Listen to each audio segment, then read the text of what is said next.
Estamos con el doctor Sanguinetti, bienvenido. Encantado de estar en una redacción. No hay nada que me guste más. Se crió en una redacción. Me crié en una redacción y eso no se cambia. Entra en los glóbulos rojos, entra al ADN. A mí alguna vez un colega me preguntó, no hace mucho, dice, ¿usted no extraña de Suárez, de esto, del otro? Y mire, yo no extraño ni los despachos de la presidencia ni los ministerios. Lo único que extraño es la redacción. Sanguinetti, ¿cómo definiría el poder? El poder democrático es una especie de leyenda que construyen los que están lejos del poder y suponen que ahí están las magnitudes máximas, la capacidad de influir y de decidir.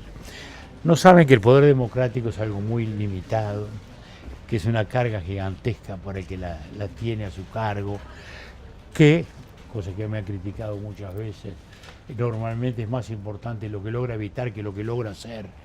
Usted lo dice generalmente. Entonces, es eso. Naturalmente, hay gente que se enamora más del poder, aún de ese poder limitado de la democracia, y quieren quedarse, ¿no? Pero esos son los que no son demócratas, de los cuales tenemos una ejemplaridad suficiente y excesiva en nuestra América Latina, ¿no? ¿Y en Uruguay dónde está el poder? Primero está lo que es un poder muy repartido. Si hablamos hoy del poder político muy repartido, primero miremos nomás el partido de gobierno. Los partidos de gobierno son tendencias, son corrientes, la fuerza sindical que está aneja. Entonces Vázquez tiene poder, no, Vázquez tiene la conducción de la administración y tiene que administrar fuerzas y poderes de la más diversa naturaleza. Por eso mismo quiso reformar la educación y no pudo. Quise hacer un TLC y no puede. Es decir, ¿cuál es su poder? Bueno, es bastante menos del que uno pudiera imaginar, ¿no? Los poderes fácticos acá tampoco son demasiado fuertes porque no hay una burguesía empresarial fuerte, no la hay. Por más que los mitos que inventa a veces el marxismo pretenden hablar de una oligarquía que acá no existe. Acá la primera empresa del Estado, la segunda del Estado, la tercera del Estado, la cuarta del Estado, la quinta no es del Estado como Conaprole, pero nació dentro del Estado. Entonces, ¿dónde están los superempresarios? ¿Dónde están los Herminio de Moraes de Brasil? O los Odebrecht, o los Roca, o los Bulgeroni de Argentina. Acá no los hay. Acá no los hay. Es decir que nuestro país es un país, digamos, con una mediocracia en el buen sentido de la palabra importante. Los que están en el gobierno normalmente piensan que el poder lo tienen ustedes, acá, y que es la tele, que es esto, que es el otro. Eso ha cambiado mucho también, enormemente, porque en su tiempo los canales de televisión eran excluyentes y los diarios en papel tenían casi una omnipotencia en ciertas cosas. Hoy no lo tiene nadie, hoy eso está todo disperso. Pero pasa en el mundo, ¿no? Pasa en el mundo. Hoy los famosos GAFAM, ¿no? Los famosos GAFAM. Google, Amazon, Facebook, Microsoft y Apple equivalen casi al producto de Alemania. Apple vale 850.000 millones de dólares de cotización bursátil. Pero eso podía ser riqueza y no poder. Sin embargo, es mucho poder. Claro. ¿Por qué es mucho poder? Bueno, porque Amazon controla el 50% de la venta online de Estados Unidos y el 80% del libro digital. Bueno, entonces, eso es poder, ¿no? Ni hablemos lo que es Google, que concentra el 75-80% de toda la comunicación social por redes. Entonces, son nuevos poderes que han aparecido. O sea que el poder está muy diluido hoy, el viejo rey de España, que era y es una figura extraordinaria, dice, mira, el poder, ¿sabe lo que es? Es el teléfono. Porque tú te hablan de una sublevación, tomas el teléfono, llamas al de la división primera y te dice que están de recorrida, complicado. Llamas al de Valencia, te dicen que está de recorrida, complicado. Te queda uno solo. Si al tercero te dice, te atiende y te dice a sus órdenes su majestad, bueno, vamos a seguir conversando. Si no, al helicóptero, ¿no? Y él bien lo sabía, porque el 23F le tocó, ¿no? Claro. El poder, dice, es un teléfono. Está muy bien. ¿De qué se arrepiente en política? Si se arrepiente de algo. Mire, yo le diría que no siento arrepentimientos y duermo bien de noche. Lo que uno siente a veces es oportunidades que se han frustrado, cosas que uno no llegó a completar, a hacer, ¿no? Que han generado otras situaciones, ¿no? Pero que son producto de los momentos y las circunstancias. No hay nada peor que caer en el anacronismo, que es la trampa del historiador y a veces del cronista y a veces del político, ¿no? Entonces, a mí una pregunta que me hacen con frecuencia, dígame, cuando hicieron el Amnistía a los Tupamar, ¿por qué no le hicieron a los militares? Y no lo hicimos porque ni los militares la pedían, ni había un consenso para ello, ni estaba el tema, porque ni siquiera había denuncias contra los militares en el momento de la salida. Eso se fue construyendo más tarde y mucho después. Bueno, sí, hubiera sido posible, hubiera sido mucho mejor, pero no fue así, ¿eh? Y bueno, son cosas que quedan. Por ejemplo, en este momento hay todo un debate, los cincuentones, ¿no? Todo ese tema, ¿no? Que no se previó, que la injusticia. Mire, se previó, no es verdad que no se previó. A los de menos de 40 ya se les incluyó en el nuevo sistema, con la idea de que se jubilaran a los 65 y no a los 60. Pero como era muy duro para lograr los consensos necesarios y no generar las rispideces, se mantuvo el derecho de 60. Recién a los 65, 66, digamos, logra la jubilación completa. Entonces no es que no se vio, se vio. Pasa que se quería inducir a eso y nadie imaginó que iba a ocurrir esta revuelta, claro, que es tremenda y que es otra perforación, y eso es muy importante en perspectiva histórica, porque en Europa, como aquí, la salud o el equilibrio de los sistemas de seguridad social es el equilibrio del Estado todo. Claro. Todos los problemas de Francia salen de ahí. Y todas las soluciones que tuvo Alemania salieron de que Schröder, el primer ministro socialista, reformó la seguridad social. Lo pagó políticamente también, ¿no? Muy caro, muy caro. Pero la prosperidad de Alemania arranca de eso. Nosotros íbamos como el Titanic, derecho a un tímpano, logramos salvar el país. La seguridad social y detrás de ello el país. Y cuando digo salvamos, en aquel momento nosotros estábamos en el gobierno, pero con una colaboración muy fuerte del Partido Nacional en aquel momento. Muy bien. Y por eso se pudo hacer. Ya en el 2008, la ley de flexibilización armó un lío fantástico y metió de un saque 70.000 jubilados más. Y ahora estamos con este invento que parecía que era una cosa simpaticona simplemente, y el ministro Astori dice que cuesta 3.400 millones de dólares, ¿no? Entonces, no estamos construyendo una nueva tragedia, digamos, ¿no? No es que estamos hoy resolviendo situaciones, no, estamos armando un fantástico dilema para que el gobierno que viene al final o el otro, sí, se vean de nuevo como tuvimos nosotros en aquellos años en la necesidad de hacer una reforma. Lo reconoció el otro día el doctor Vázquez en una declaración que luego han andado buscando por allí y dicen que no está, pero que la hizo y que la dijo, que íbamos derecho a una situación muy dramática, y es verdad. Pero además no podemos transformar en tragedia una bendición. Vivimos más años, lo vivimos mejor. Yo tengo 81. Nace menos gente también, ¿no? Si hace 40 años me hubieran dicho, cuando tengas 81, me das a elegir nube, ¿dónde estaré? ¿No? Bueno, y hoy estamos y uno trabaja y se mueve como si tuviera 20 metros. Si pudiera decidir sobre el destino del ahorro de los uruguayos en la SAFAP, si usted pudiera, ¿a dónde apuntaría? Yo sé que está muy regulado todo, pero una especie de ejercicio. No, yo diría que si usted piensa, el sistema nuestro es mixto, o sea que no se puede solo AFAP. Por eso.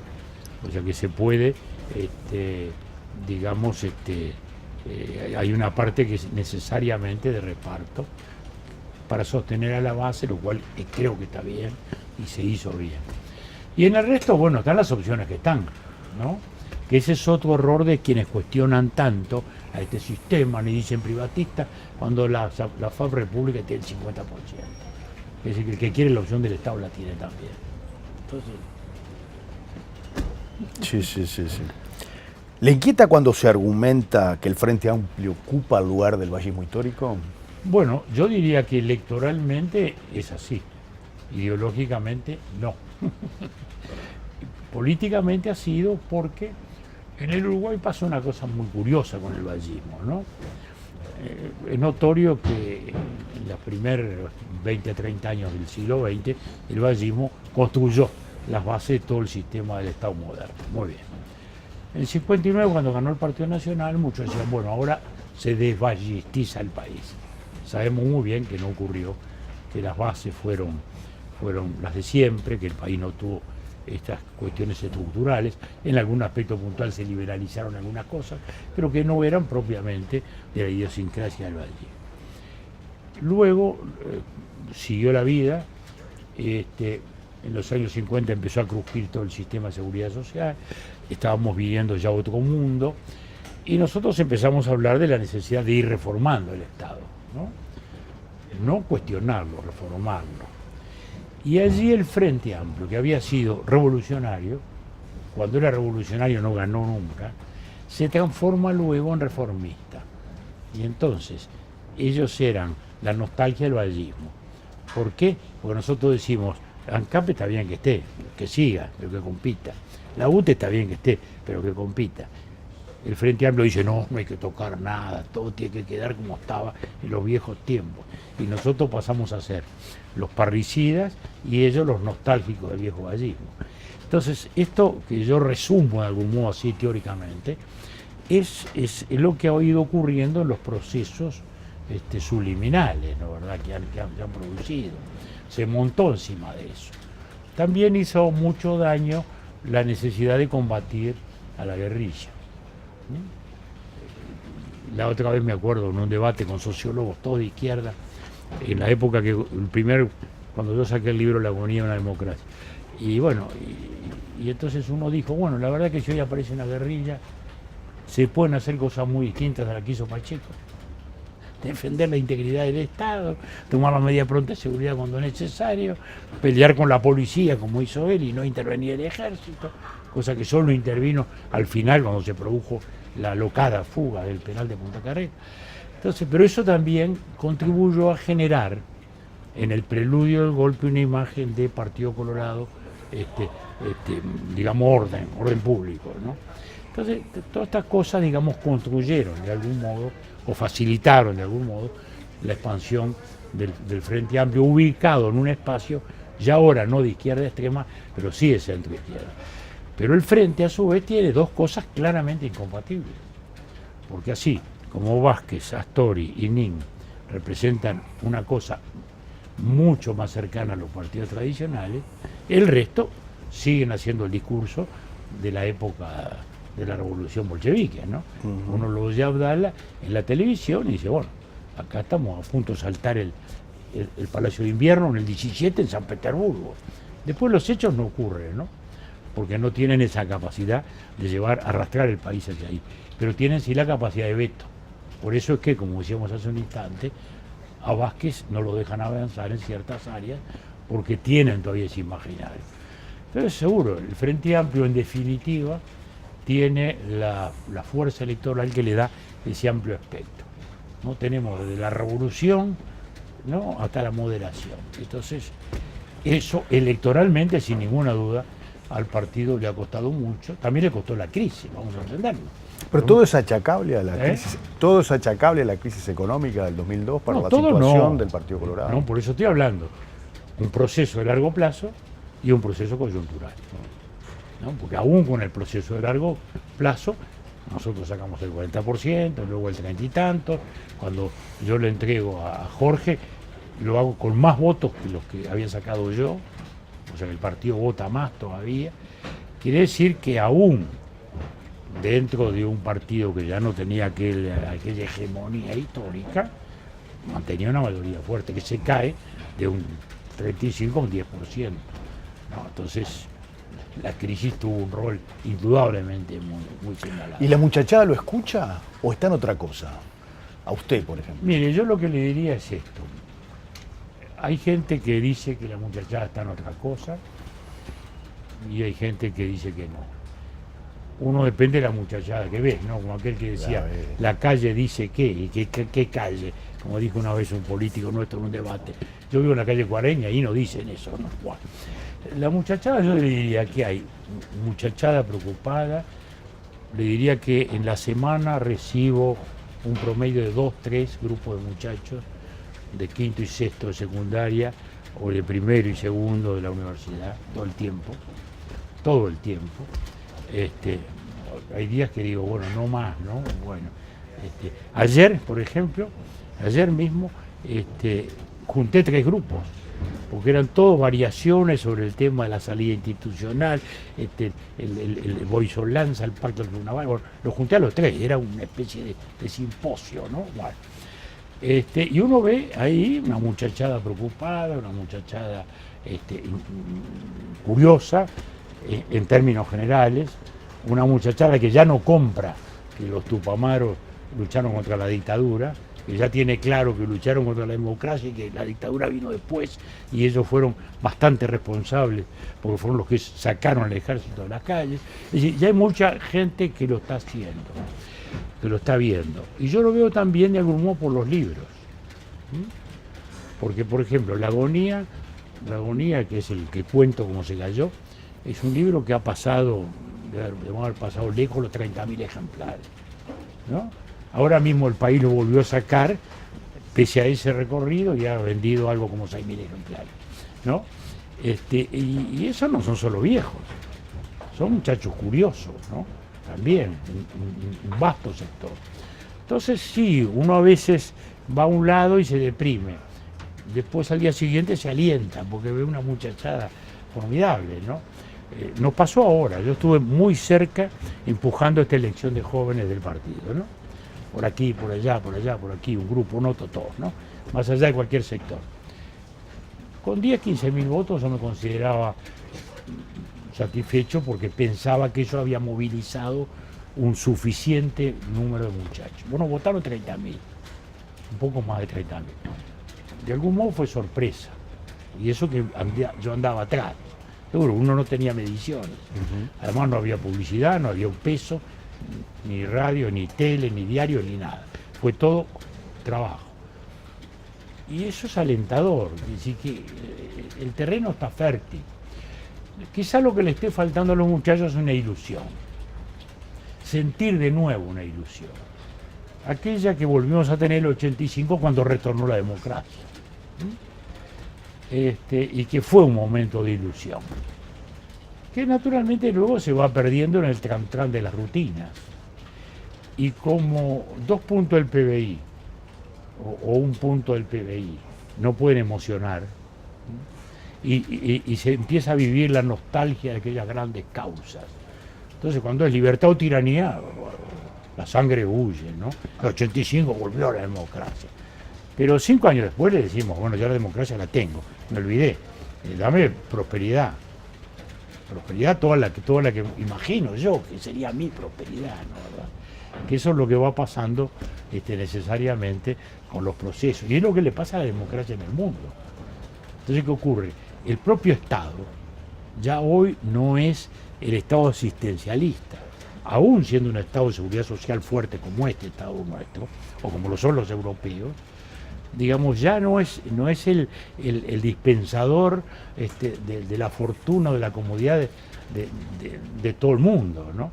Entonces la gente ya está mirando también más la muchachada, más al mercado laboral, que a pedirle al Estado. Entonces todas esas cosas van haciendo una pérdida de mística, luego que termina afectando también la esencia de la democracia, que es la representatividad. El ciudadano hoy, además, en el mundo, de algún modo deja de ser ciudadano, o se expresa individualmente. Entonces cree que por el Facebook, o por el Twitter, o por todo lo que sea, él se representa a sí mismo. Está enojado con algo, va y escribe y pone ahí que qué barbaridad esto y qué barbaridad lo otro. No está pensando en llamarlo al diputado suyo para decirle, mirá, pasa esto, a ver si protestás un poco.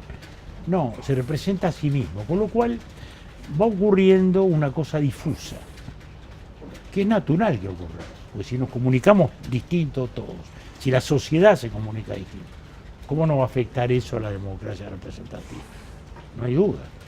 La representación ya no es la de antes. ¿En qué lugar el Parlamento es prestigioso y la gente siente que es el mayor poder? No, no en ninguna parte. Tiene mucho más prestigio los poderes ejecutivos y los poderes judiciales que el Parlamento, que es el club de los políticos. Entonces, en este mundo acelerado, el Parlamento aparece como una institución de modé, fuera de tiempo, una especie de ateneo de los políticos, donde los políticos discuten, nunca se ponen de acuerdo, y la gente pasa y dice, no, estos tipos no se ponen nunca de acuerdo. Bueno, esa es la esencia del Parlamento, no se pueden poner de acuerdo. El Parlamento es el debate, es la discusión, es la diversidad, siempre habrá debate. Habrá unos que se pongan de acuerdo y otros no, y habrá unas mayorías suficientes, que es lo que hay que construir para poder gobernar.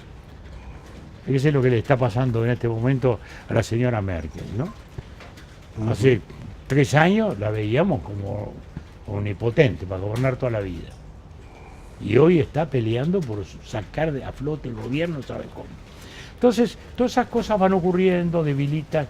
Y el tema es que, y el resultado de Alemania, ¿por qué es eso? Los fraccionamientos, las divisiones. La Alemania fue fuerte con los dos partidos. El socialdemócrata, el demócrata cristiano. Después apareció uno verde, después apareció uno más liberal, después apareció uno más a la derecha. Y entonces llega un momento en que no maneja nadie nada. Lo estamos viendo en Chile ahora, lo estamos viendo en Chile, lo estamos viendo en España. En España estaban los dos grandes partidos y los dos partidos nacionalistas, el vasco y el catalán. Después al PSOE le apareció el Podemos de la izquierda. Al PP le salió al costado el Ciudadanos. Y entonces ahora, para armar una coalición, bueno, hay que tener la paciencia de Rajoy, digamos, ¿no? Es muy difícil, fíjese la señora Merkel, y no logra armar un gobierno. Entonces, el fraccionamiento ese de los partidos, por el inconformismo, porque cada uno se cree que representa una cosa capaz de armar un partido, y fantástico, nos vamos sacando el gusto, ¿no? Pero nos vamos multiplicando por partenogénesis, como los protesiarios, ¿no? Entonces, después es la ingobernabilidad o la dificultad de gobernar. Y ese es el tema, ¿no? Asociado a la representación proporcional. Ese es lo de Chile, ¿no? Lo de Chile es un buen ejemplo estos días, ¿no? De muchas cosas, ¿no? Hace una semana no había carrera, ¿no? Piñera era el presidente, toda. Resultó que primero se equivocaron las encuestas. Que se equivocan también por eso, porque no pueden interpretar al indeciso. Y porque antes hacían encuestas presenciales, después se pasaron al teléfono, claro, fijo, después se pasaron al celular. Ahora hacen encuestas por Facebook. Y los resultados ya los vemos. Si fallan en Estados Unidos con Trump, si fallan en Inglaterra con el Brexit, y si fallan con Piñera en Chile, es que el problema es de método. No puede pensar que uno... Bueno, fíjese que le hicieron. Segunda cosa clarita también, bajísima participación. 40 y tantos %, nada más. El voto no es obligatorio. Y tercera cosa también muy importante para unos debates uruguayos, y es que en el exterior se vota distinto. En el exterior Piñera sacó 5 puntos menos que en Chile, aún menos que en Chile. La señora Beatriz Sánchez sacó 4 o 5 puntos más, y Willier sacó 4 o 5 puntos más. En la Argentina ganó Willier con 37 frente a Piñera. Y en España ganó Beatriz Sánchez, también por amplio margen frente a Piñera. Entonces, eso también nos está indicando, argumentos que hemos hecho, los que decimos que el voto en el exterior no refleja la mentalidad del país, ahí lo tiene Chile. Totalmente. Le voy a pedir que elija un personaje, sé que es difícil, pero... Siempre no. Por ejemplo, cuando se pide uno de cualquier cosa es un lío. El cabeza es el primer amor, por ejemplo, eso empieza a ayudar. Un pintor. Un pintor uruguayo, universal. Mamma mía, ¿no? Qué dificultad. Digamos Matisse. Un libro. La democracia en América, de Tocqueville. Un escritor, Eso sí que es imposible, ¿no? Eso sí que es imposible. un ¿no? político, Valle. Valle Ordóñez. un filósofo, Un filósofo, Kant, por lejos. un jugador de fútbol, Schiaffino. un Y científico. si no fuera Schiaffino, ¿sabe que le digo uno de Nacional, Gambetta, que debió haber sido de Peñarol? Un científico, Einstein domina todo. Siguen todos alrededor de sus tesis. y un amigo, doctor. Bueno, he tenido mucho. Pero digamos Luis Barrios Tassano, que lo perdí hace tiempo y lo extraño mucho. Muchas gracias. Gracias.